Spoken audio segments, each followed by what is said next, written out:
সম্প্রতি থ্রিলার পাঠকদের আসর গ্রুপে ফিবোনাকি এর স্পন্সরশিপে এপ্রিল মাসের সেরা ভিজুয়ালের পুরস্কার পেয়েছিলাম। তো তারই ধারাবাহিকতায় 500 টাকা মুদ্রিত মূল্যের যে কোনো বইয়ের নাম দিতে বলা হয়েছিল, তো আমি দিয়েছিলাম হচ্ছে এই দুইটা বইয়ের নাম। গার্ডিয়ান পাবলিকেশন থেকেই নেওয়া হয়েছে দুইটা।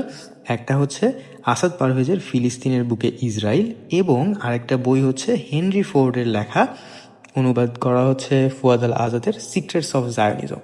তো অনেকে যারা আমার পেজের ভিডিও দেখেন তারা হয়তোবা খেয়াল করে থাকবেন যে ম্যাক্সিমাম ভিডিও থ্রিলার রিলেটেড হলেও আমি নন ফিকশন বই পড়তেও পছন্দ করি। তো আমার ইচ্ছা নন ফিকশন বই নিয়েও বেশ কয়েকটা রিভিউ বা ডিটেলস ভিডিও সামনে দেওয়ার। তারই ধারাবাহিকতায় এই দুইটা বই নিয়ে আসা হয়েছে।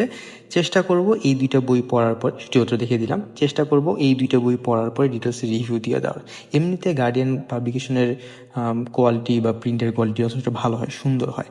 আর এই হচ্ছে সেকেন্ড বই, সেটা হচ্ছে ফিলিস্তিনের বুকে ইসরায়েল, আসাদ পারভেজের লেখা। এইটারও প্রোডাকশন কোয়ালিটি চমৎকার হয়েছে। ফ্ল্যাপের ছবিটা দেখিয়ে দিচ্ছি, একটু পজ করে পড়ে নেবেন।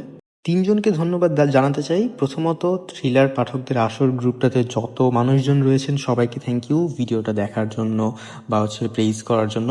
এরপরে থ্রিলার পাঠকদের আসর গ্রুপটাকে ধন্যবাদ, এবং ফিবোনাকি পেজটাকে বা বুকশপটাকে অনেক ধন্যবাদ আমাকে নির্বাচিত করার জন্য। তো দুইটা বইয়েরই মুদ্রিত মূল্য হচ্ছে 300 টাকা করে, 300, 300, 600 টাকা। এক্সট্রা আমি 100 টাকা পে করে দিয়েছিলাম। আমি খুব আশা করতেছিলাম যে যদি দুইটা বই র্যাপিং করে দিত তাহলে আনবক্সিং ভিডিও করতাম, বাট আনফর্চুনেটলি র্যাপিং করা হয় নাই।